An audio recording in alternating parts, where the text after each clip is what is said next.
I spent 400,000 to get running water for the village, and suddenly, the whole town was at my family's ancestral graves, trying to claim we were relatives. And get this, the more distant the relative, the more paper money they burned. Hell, even the village dogs were squeezing in with paper money in their mouths. My parents, who had broken their backs working their whole lives, watched this entire spectacle. You could just see the absolute pride glowing on their faces. On the day of the ribbon-cutting ceremony, they lined up confetti cannons all the way from our house to the village entrance. The village head even pinned big red corsages right on my parents' chests. They stood there, soaking in the village's praise. Old Chen, your boy Chen Wang really made something of himself. The whole village owes him a huge thank you. As soon as the village head said that, the entire village dropped to their knees in unison. My dad's smile just beamed even brighter. Spending that 400,000. Just for this one moment? Totally worth it. But, the second I got home and turned on the faucet, not a single drop came out. The villagers who had tagged along to see the water running just froze. Then, their eyes shifted into this mocking, enjoying the show kind of look. The proud flush that had just lit up my dad's face drained away instantly, turning into an angry, deathly pale. My mom's smile just froze awkwardly on her face, looking worse than if she were crying. I cranked open the main valve, checking it over and over again. Everything was perfectly normal. I marched right over to our neighbor, Lee Sis' house, to take a look. His faucet was blasting water like crazy. The pressure was so incredibly strong. It could have literally blasted the bucket away. My dad's lips started quivering. He spun around and stormed straight toward the village committee office. I quietly followed right behind him. Oh man, this is hilarious. Donates his own money for the water, and his own damn house can't even use it. Looks like a total sucker to me. Spent all that cash, just to get played for a fool. And I wasted all that paper money burning it for them. 400,000, just flushed right down the drain. Every single word felt like a brutal slap right across my dad's weathered face. Over at the village committee courtyard, the stench of booze was absolutely overwhelming. The village head, Lee Fugi, was surrounded by a massive crowd, just knocking back celebration shots one after another. When he finally noticed my dad, he waved his hand, looking completely annoyed, like he was swatting away a fly. Teacher Chen, what the hell do you want? Fugi, the whole village has running water now. So why doesn't my house have any? Did somebody make a mistake? Your house is on high ground. The water pressure just can't reach it. It's totally normal. My house is barely half a meter higher than Lee Sis. Why is his water blasting out like a damn fountain? Hey, who knows? I don't know anything about that technical crap. Besides, over 200 families in the village have water now. You're the only one without it. What more do you want from me? You want the whole village to suffer just for you? We'll talk about it tomorrow. Tomorrow. My dad just stood there all by himself, his face burning red, his whole body shaking with absolute rage. It felt even worse than if someone had violently slapped him across the face in public. It was just pure humiliation. Watching all of this unfold, that little bit of comfort and pride I had felt earlier was instantly crushed into pieces by a cold, harsh reality. Late into the night, the entire Waishu village was still buzzing with the excitement of finally having running water. Every house was brightly lit, but my dad was just squatting all alone in the corner of the yard, chain-smoking cheap hand-rolled tobacco. The choking smoke completely swallowed him up. My mom's muffled crying drifted out from the house in waves, making my chest tight. I walked over and gently patted his shoulder. Dad, stop smoking. I'll figure something out. He slowly raised his head. His cloudy eyes were completely bloodshot, and just filled with pure despair. What else can we even do? They're just blatantly bullying us. I pulled my laptop out of my suitcase. I opened up the original construction route map that the contractors had sent me. The digital file was a highly detailed CAD blueprint. On it, the blue main pipeline ran clearly right past our front door. It even showed a reserved valve connection just for us. High elevation and low water pressure? Total bullshit. I threw on my rain boots, grabbed a trenching shovel from the corner, and with a flashlight in hand, I marched out into the freezing night. I didn't take the main dirt road through the village. Instead, I headed straight for that area, the so-called high elevation zone. Following the abandoned dirt path just outside the village, I searched inch by inch for any freshly dug soil. The tracks were glaringly obvious under my flashlight beam, but the digging didn't go straight down the flat main road like the blueprints showed.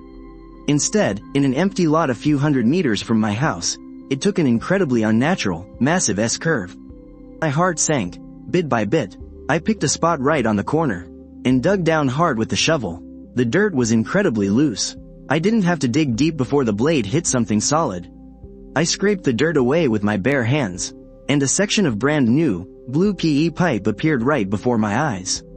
It was just sitting right there in the dirt, like a silent, vicious mockery. I slowly stood up and pulled out my phone's map app. Turning on the distance measuring tool, I started walking along this massive detour. From the turning point, all the way down to where it finally reconnected with the main road. The number on my screen made my blood run cold, 4.87 kilometers. Just to avoid our property. A tiny slope of less than 100 meters. They actually chose to waste tens of thousands in extra materials, and multiply their workload. They forcefully routed the pipes almost 5 kilometers out of the way. This wasn't stupidity. This was pure, undisguised malice. I stood there freezing in the bitter wind, staring out at the distant village. The scattered, twinkling lights. At that moment, they didn't look warm to me anymore. They felt like pairs of eyes, glaring at me with nothing but pure spite and calculation. I let out a laugh. Not out of anger, but the kind of hollow, cold chuckle you make when something inside you just dies. I pulled up my phone and aimed it straight at that ugly, twisted trench I had just dug up. And snapped a photo. Perfect. If you guys won't let me live in peace, then none of you will, either. Early the next morning, my parents were up with huge, dark bags under their eyes, still agonizing over how to save face. My dad actually wanted to grab 2 bottles of premium liquor and go beg Lee Fugi again. I immediately stopped him. Dad, you don't need to beg anyone. I'm going to fix this. Lee Fugi's front yard was even louder than yesterday's celebration. A massive crowd of villagers was already swarming the place, spitting everywhere as they gossiped about my family, the biggest joke in the entire village. I knew it. How much money could Chen Wang really make out there anyway? Acting all big and rich. 400,000. And for what? Just to put on a show. Didn't even see a drop of water. Ha ha ha. Lee Fugi leaned against the doorframe, smoking a cigarette. With a smug look on his face, he was completely enjoying the thrill. Trampling someone else's dignity right under his feet. I pushed my way through the crowd, and walked straight up to him. Every single voice instantly went dead silent. I held up my phone, bringing up the photo I took last night of those detoured water pipes, and shoved it right in Lee Fugi's face. The harsh light from the screen flickered over his greasy face. Village Chief Lee, my voice wasn't loud, but every single word cut like shattered ice. Could you explain to me, what the hell is going on with this extra 5 kilometers of uphill piping? Lee Fugi's expression instantly shifted from smug to sheer panic, and then to explosive rage. You little brat, you went digging up the village water pipes in the middle of the freaking night? What the hell are you trying to do? He started stammering out excuses, spitting right in my face. That was a technical adjustment made by the construction crew. It was to make sure the whole village has balanced water pressure. You're clueless, you don't know shit about this. I bet you're just being cheap and trying to find an excuse to get out of paying the rest of the bill. The moment he fired up, a bunch of villagers immediately jumped in and started heckling. Yeah, the construction guys are professionals. Why would they listen to you? Just because you came back from the city and donated some cash, you think you're a big shot? Trying to boss our village around? No way. I bet he just doesn't want to cough up the remaining 200,000. Hearing the commotion, my parents hurried over. Seeing the explosive tension in the air, they were absolutely terrified. My dad grabbed my arm tight, dropping his voice to a whisper, practically begging me. Wang, just let it go. Stop fighting, please don't make this any worse. We already threw away 200,000. Let's just swallow the loss. If you keep pushing this, how are we supposed to show our faces in this village ever again? My mom stood beside him, wiping her tears away as she sobbed. He's right. Son, so what if we don't have water? We'll just pay to dig another well ourselves. Please don't fight them, we're completely outnumbered. I stared into my dad's pathetic, begging eyes. I looked at my mom's weak, defeated tears. And then I looked around at the villagers, seeing their gloating, truth-twisting, ugly faces. Every last shred of warmth I ever had for this godforsaken place completely died. I violently yanked my arm away from my dad, pulling so hard he actually stumbled back a step. Show our faces? I glared around at every single one of them, my voice dripping with ice. Being played for absolute fools? Being treated like a bunch of circus monkeys? Is that the way you want to live your lives? That's not saving face. That's just getting exactly what you deserve. Ignoring whatever reaction they had. Right in front of everyone, I dialed Manager Wang, the head of the project, and slammed it on speakerphone. The call connected almost instantly. Manager Wang's overly enthusiastic voice blared out. Mr. Chen, hello, calling about the final payment, I assume? Rest assured, the project was finished flawlessly. With a deadpan expression, I spoke into the phone. Manager Wang, the remaining 200,000 for the Locust Tree Village project is officially frozen as of right now. Mr. Chen, what? Why? My eyes were locked in a dead, piercing stare, straight at Li Fugi's face. The reason is simple, contract fraud. As soon as the words contract fraud left my mouth, the entire place went dead silent. Li Fugi's face instantly flushed purple with rage, his lips trembling so hard he couldn't utter a single word. I ignored the dumbfounded villagers and the ashen-faced Li Fugi and dialed 2 more numbers. The first was to the biggest moving company in the city. I need to book 3 of your largest cargo trucks. Send them to Waishu village right now. I'll text you the address. I'll pay extra for the rush. The second call, I made to Captain Liu, the guy who originally handled the construction for me. Captain Liu, grab your guys. Bring your excavators and tools, and get down to Waishu village immediately. I want every single pipe I paid for dug up. Leave absolutely nothing behind. Rip it all out of the dirt. I'll pay you guys double for the labor. Those 2 calls went off like bombs in the crowd. Li Fugi finally snapped out of his daze. Like a pissed-off bull, he pointed right at my face and started screaming. Chen Wang, you dare? Are you out of your damn mind? Those pipes are the village's collective property now. Just you try touching them. I'll make you regret you were ever born. Watching him throw his pathetic little tantrum, I just found it hilarious. I pulled out the donation agreement I had signed with the village committee and read it out loud for everyone to hear. I, Chen Wang, voluntarily donate 400,000 yuan for the purchase and installation of a water supply network covering all Waishu village residents, including the residents of myself, Chen Wang, for direct tap water access and related facilities. I paused for a second, my eyes sweeping across their stunned faces. Did you catch that? Including the residents of myself, Chen Wang. But now, my home has been maliciously completely cut off. That is a direct breach of the most fundamental clause in this contract. I've already frozen the project funds. This project was never officially completed or inspected, let alone handed over to the city's water grid. So all those pipes buried in the dirt? They still belong to me, Chen Wang. Their last name is Chen, not Li, and sure as hell not Waishu village. I can do whatever the hell I want with my own property. My parents were absolutely stunned. They never imagined in their wildest dreams that not only was I completely severing ties, but I was also going this far. Li Fugi, realizing he couldn't win the argument, immediately started riling up the villagers. Look at this, everyone. This ungrateful backstabber. He's trying to destroy our tap water. He's trying to cut off our whole village's lifeline. We can't let him get away with this. Everyone, get him, stop him. The same villagers who had just been happily watching the drama unfold, the second they realized their own pockets were being hit, instantly changed their tune. You can't tear them up. That's our village's water. Chen Wang, you piece of trash. How can you take back something you already donated? You dare touch those pipes? We'll fight you to the death. The mob instantly swarmed around me, glaring daggers at me. But I didn't feel an ounce of fear.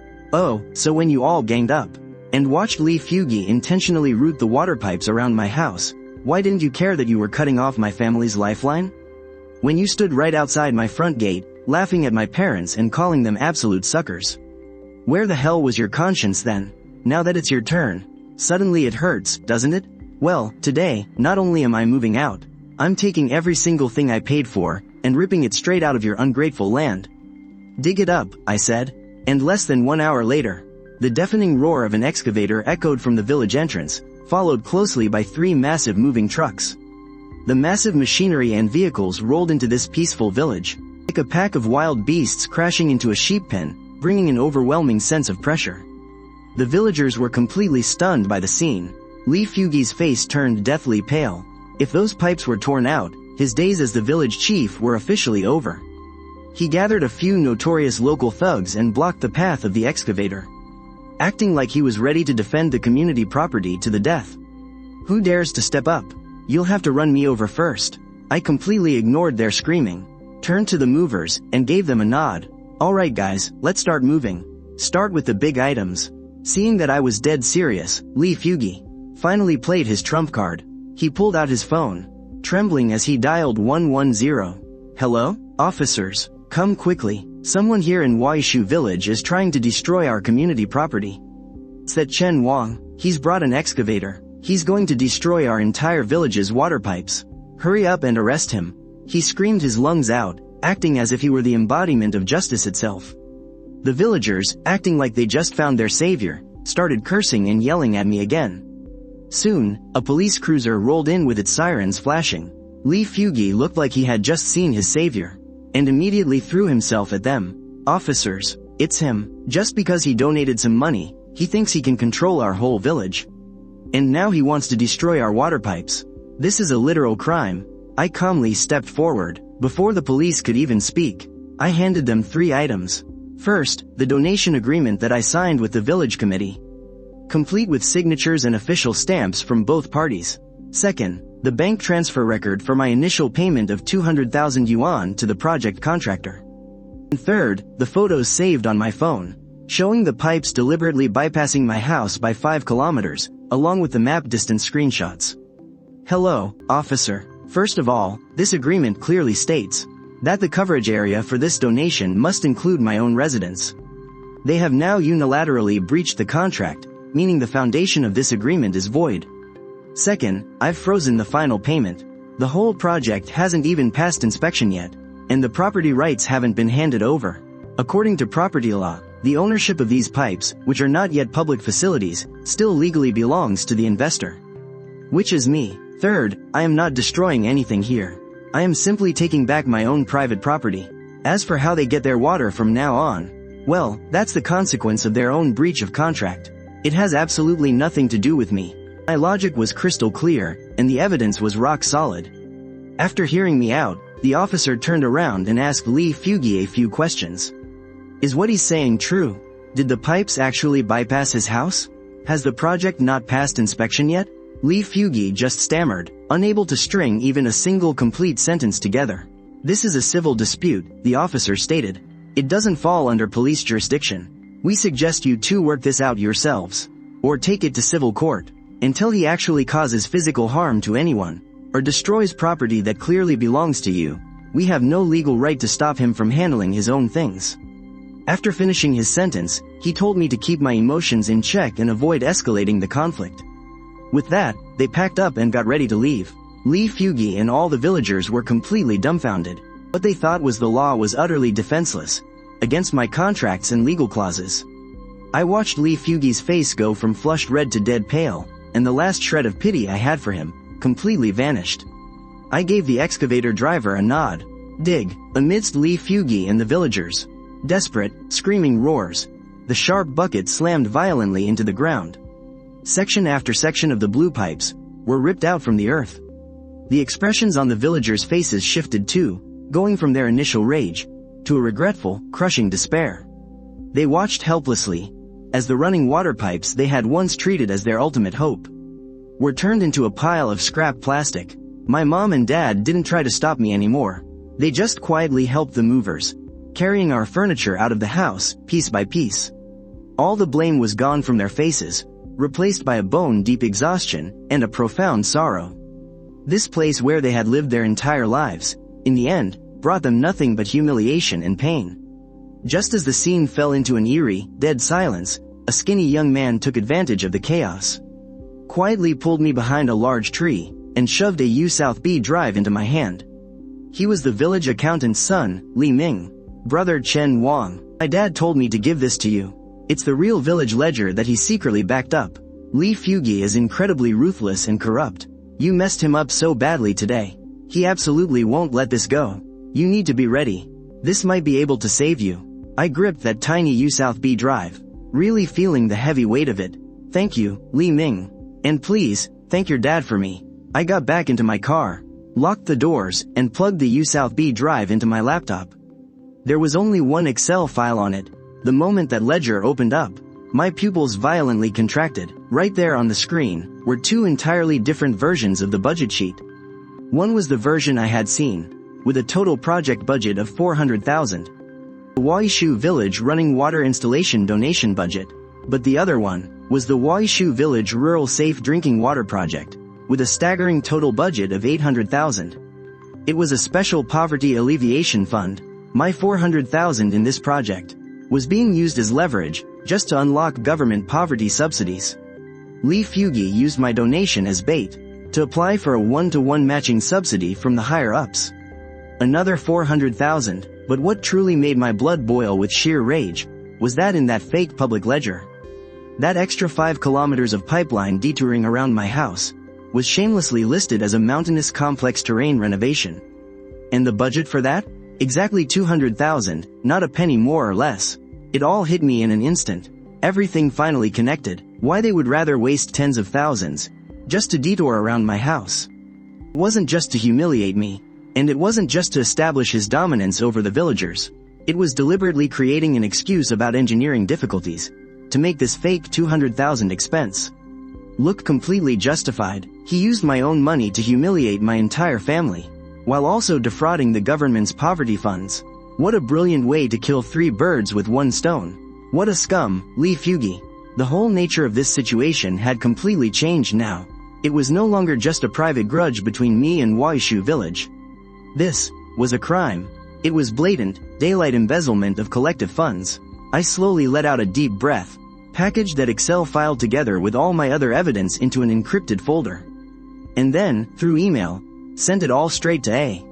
I never thought I'd actually use that email address. After finishing all this, I stared out the car window. That guy was still out there screaming. Lee Fugi, rallying the villagers to unite. All I had left for him in my eyes was cold pity.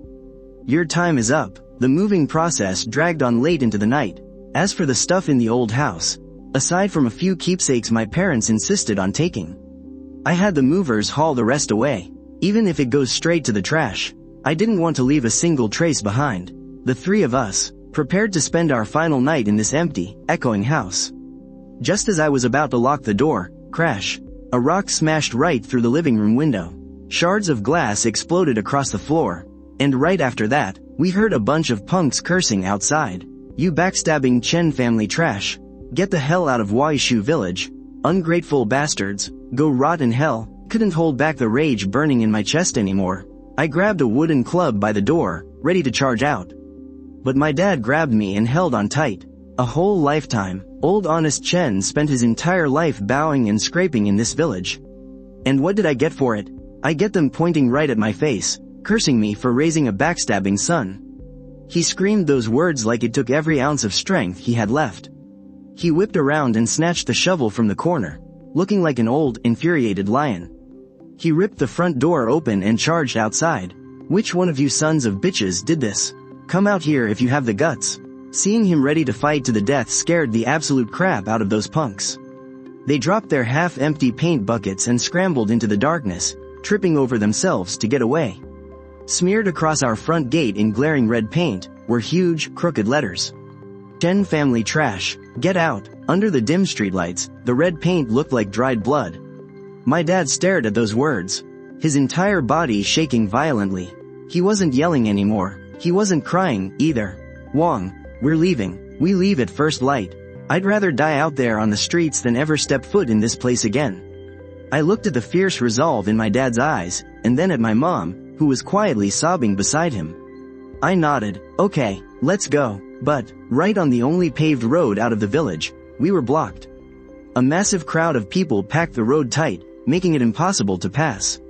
And leading them was Lee Fugi. Chen Wang, you ruined our village's water supply, and you think you can just pack up and run? Not a chance. You stole collective property from this village. You're staying right here to face the consequences.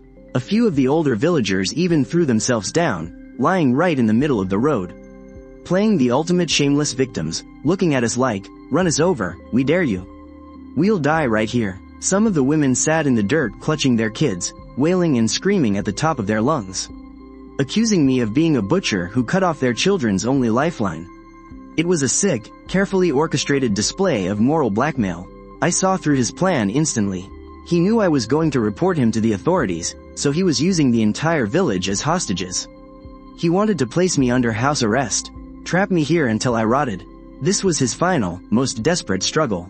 Village Chief Lee, what you're doing right now is illegal detainment. It's a literal crime, do you get that? But if you insist on blocking this road, things are going to escalate. Lee Fugi just let out a dark, cynical laugh. It was the laugh of a desperate animal backed into a corner. A crime? I'll show you exactly what I can do today. Let me tell you who calls the shots in Waishu village, Chen Wang.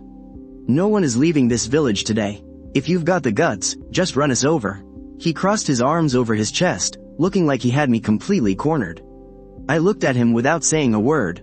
Instead, I pulled out my phone, and right in front of him and all the villagers, I dialed a number. And once again, I put it on speakerphone.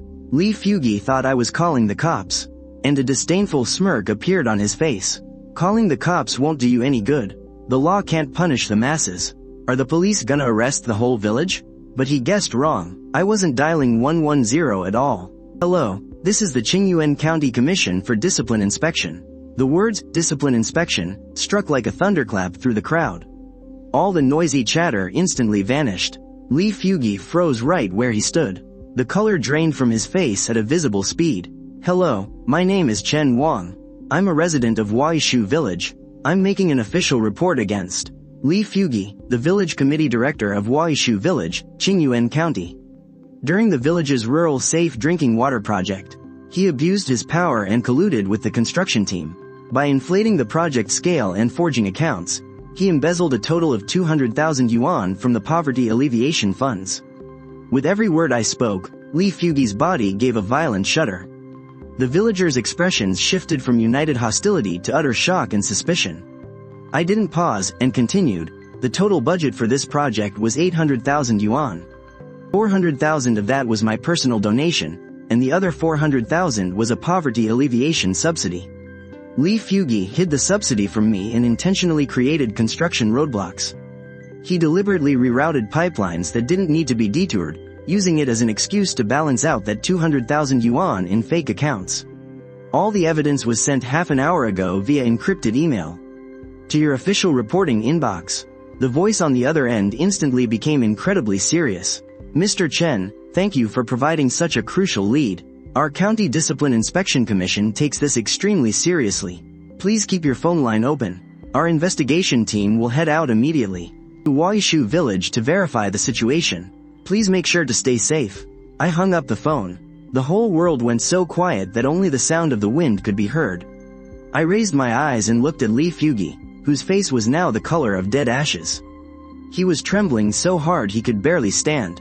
I asked him, word by word, did you really think I called in those excavators yesterday just to tear up some water pipes?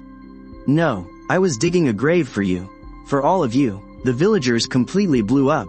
They finally realized that it wasn't me, Chen Wang, who ruined their tap water.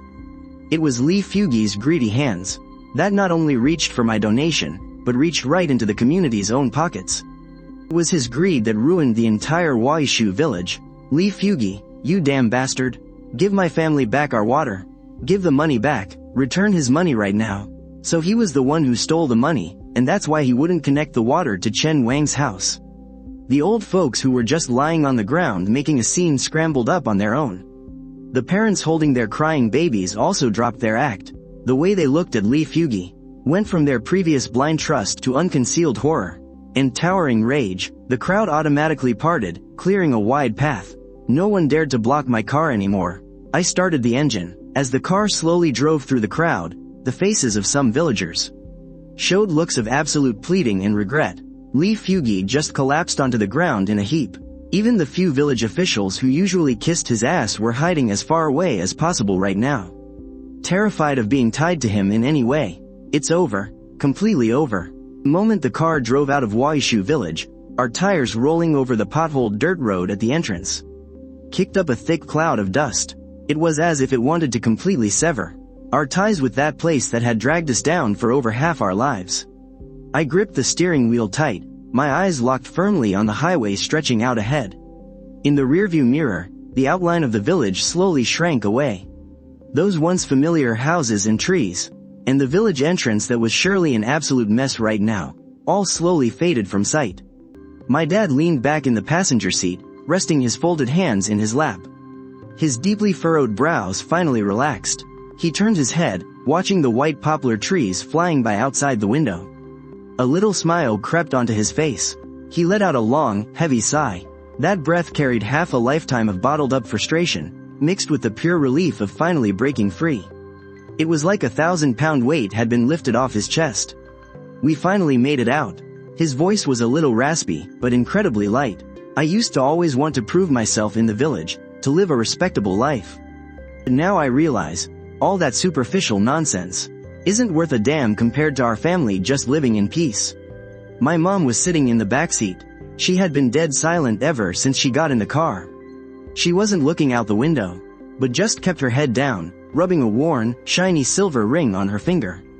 That was the ring my dad bought her with his very first paycheck when they were young. After a long while, she finally lifted her head slowly, and cast one last, complicated look back toward Waishu village through the window. That place held the traces of her entire life, her familiar neighbors and friends. All the blood, sweat, and hope she had poured into it. But mostly, it just held the bitter chill of being betrayed, and endless, exhausting drama.